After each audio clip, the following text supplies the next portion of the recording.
As I've mentioned before on this channel, I live in Germany, but I'm originally from the United States. A few days ago, Disney Plus was finally released here, meaning that the streaming catalog of German subtitles and dubs was finally complete. Something I appreciate about speaking a language that's not my native tongue is that I'm able to rediscover a lot of media I enjoy in different ways. Though many people have learned English by watching the American versions of Disney films, the company also has a strong library of dubbed films in over 45 different languages, thanks to its Disney Character Voices International division. Recently I put on the German version of The Little Mermaid, because I really loved the 1990 dub that Klaus-Peter and Andreas Hommersheim put together with the Berliner Synchron GmbH. When I was first learning to speak German, the dub's version of Part of Your World was my first entry point to the art of translation and helped me appreciate text setting in German. The performance by Ute Lempe is also wonderful and for me is definitely up there with the original Jodie Benson rendition. However, I quickly realized that the dub on Disney Plus was not the version I was familiar with. By the time I reached what I knew as Ein Mensch, sein, I was shocked to hear that the song was actually called In Deiner Welt. You see, in 1998, a new synchronization of Ariel die Meerjungfrau was released. It's unclear as to why exactly this was necessary, but based on the fact that the second version is much closer to the original English text than the 1991, it's possible that it was made to be a more faithful interpretation. There's also always the possibility that there were licensing issues that made it more reasonable for Disney to create an entirely new dub. Put simply, the 1998 dub is very controversial among German Disney fans, with many preferring the 1991 and even urging the company to stop prioritizing the newer one in circulation. But why do so many fans prefer the 1991, and what does it even mean to make a faithful translation of a Disney movie? That's what we'll be talking about today.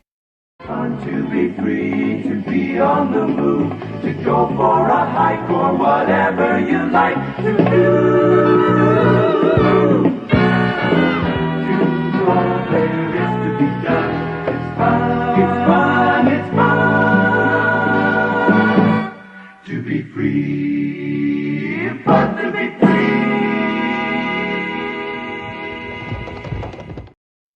As you can imagine, the need to translate films into other languages results from the desire of production companies to have their films reach as many markets as possible. However, translating films is often easier said than done. Not only do you have to maintain the integrity of the original script, but you also have to make sure that the new dialogue matches the mouth motions of the original. This is also referred to as matching the labials, in other words, the consonants that cause the mouth to open and close. The process of translating a film typically begins with studios hiring local translators to create a literal translation of the original script. Because different languages have different idioms and grammar, among many other things, sometimes the translation isn't a literal one-to-one representation of the original words. The translators will also adjust their script to fit the labials of the already recorded film. Translating lyrics for music, though, is often more complicated than simply matching the labials in a dialogue. Language has a huge influence on how music is made and can affect rhythm and melody in more ways than you might think. If you're interested in a more in-depth breakdown of exactly why that is, I'm including a link in the description to the Sideways video, How Disney Uses Language. I'll also be linking to other resources if you're interested in reading more about how studios translate films for international releases. Without being on the inside of Disney, it's virtually impossible to know exactly what their process was when preparing The Little Mermaid for its German release. However, I think there's a lot to be learned from comparing the two different translations and seeing how they both approach adapting the English version for the German language. To break down this process for you, let's take a look at both translations of Part of Your World. I'm choosing this song because it's something I've already analyzed on this channel and therefore easier to contextualize, but I definitely recommend those not already familiar with the song to either listen to it or watch my video on Howard Ashman before continuing. Before I go into the lyrics, I also want to clarify that I'm not a linguist. I'm just a musician with an interest in Disney songs. I'm also not a native German speaker, so my analysis is only indicative of my perspective in rediscovering this song in a new, to me, language. I also wanted to quickly shout out my friend Vincent Long, who is a native German speaker and offered a lot of insight to this video on top of proofreading my translations. He's a great songwriter and you should check out his music. Because the 1998 version is more similar to the English version, let's begin there. To show you all of my process in analyzing these songs, I'm including the German version on the left, my translation of the German version in the middle, and the original English version on the right. Siehst du den Kram?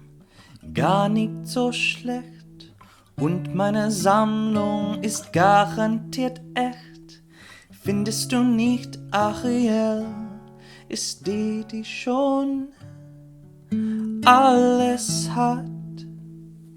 Schätze und Zeug zeige ich dir, nicht zu besteigt mein geheimes Revier. Doch fragt sich noch Ariel, doch ob sie alles hat. Ich hab Schnickschnack in Höhle und Fühle, Ich hab Krimskrams und Krempel an Grau. Willst du ein paar Dingsbumse? Ich hab viele. Doch so viel hätte ich anderswo.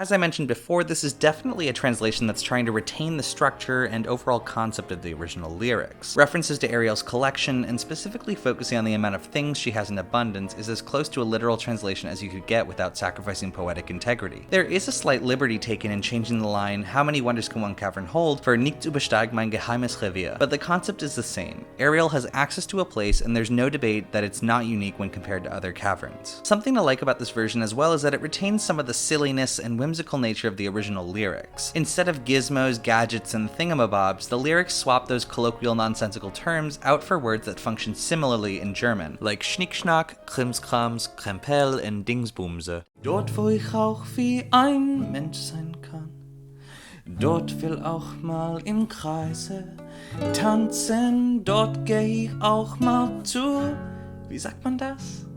Oh, Fuß.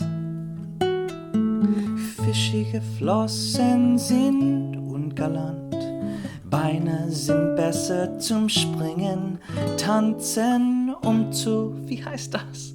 Spazieren, dazu hätt ich Lust.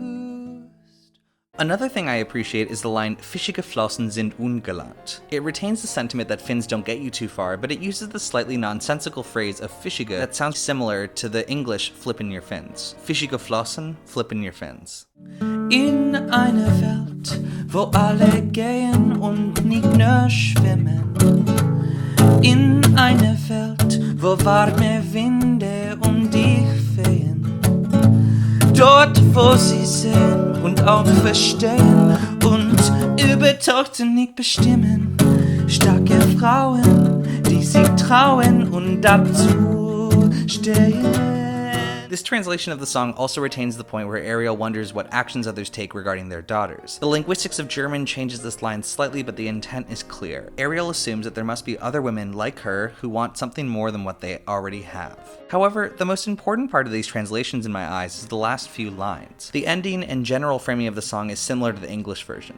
In their world is a remarkably similar sentiment to part of that world, both involving Ariel wanting to exist in a world different than her own. So, as you can see, this 1998 translation is pretty similar to the original English version as far as representing metaphors is concerned. The lyrics have been adapted for German, but there's little poetic difference between the stories. This approach is much different than the original 1990 version of the song Ein Mensch, sein, the title of which specifically means to be a human, a sentiment that's a bit different than just being in the world of humans. Ultimately, Ariel does want to be a human, but highlighting what it means to be a human is a slightly more poetic take on the narrative, instead of just wanting to be with Prince Eric. Sieh dich nur ist das nicht schön?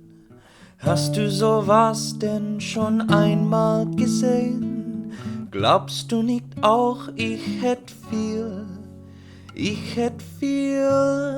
schon erreicht?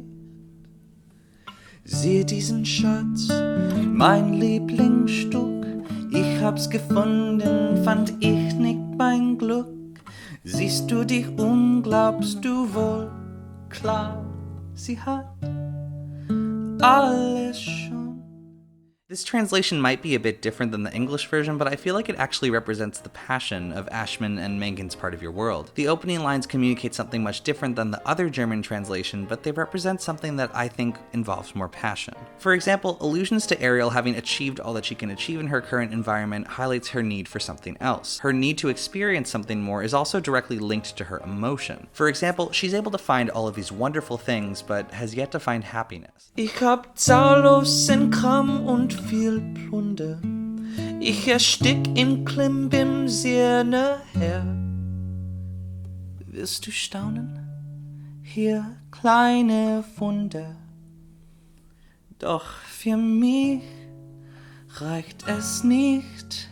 Ich will mehr.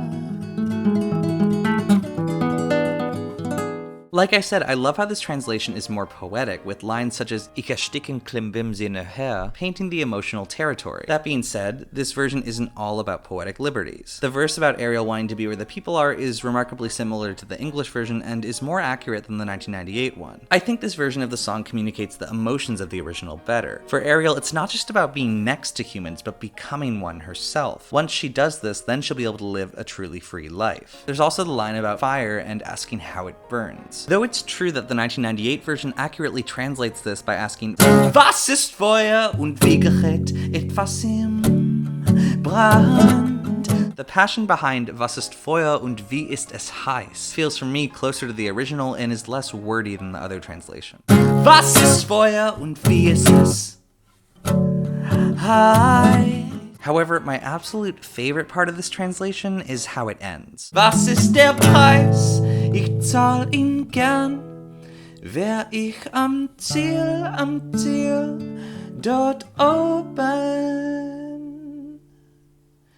Heute und hier. Wünsche ich mir ein Mensch zu sein.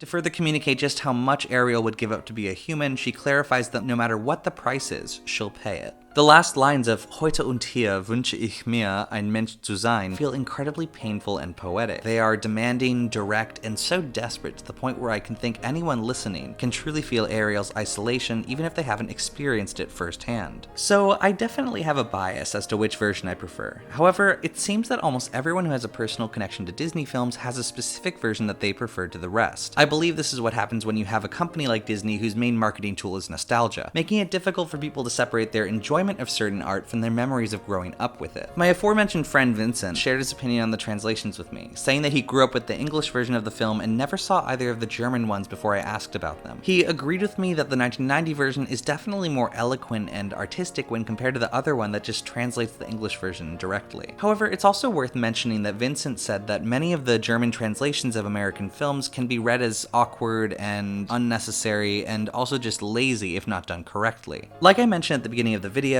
many people learn to speak English by growing up with the original versions of Disney films. However, that's only a portion of the scope of Disney films and how they affect individuals. I think a special thing about translations is that they allow someone to not simply translate text, but reinterpret certain artistic sentiments for other cultures. This is why I believe it's important to acknowledge and remember Klaus-Peter Bauer, Andreas Homelsheim, Frank Lehnert, and Quirin Ampe. Even if you don't understand German, I recommend you check out the other work these people did. Just pop it into DeepL or Google Translate, whichever you prefer, and maybe you'll find new perspectives to appreciate certain songs with. But don't let German be the only language you look at in a different way. There are some interesting Disney adaptations in Swedish, Italian, and Spanish, among many other languages. I only made this video because of my specific circumstance as an American who now lives in Germany and has learned to see linguistic beauty in different ways than I had growing up. My go-to is typically just to turn on the subtitles if I don't understand the native language of a certain film, but I have learned a lot from experiencing these classic Disney films from a different perspective. Though I grew up thinking of translation as a purely utilitarian practice, I now understand it to be its own form of poetry.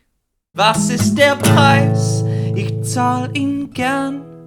Wär ich am Ziel, dort oben. Heute und hier. Wünsche ich mir ein Mensch zu sein.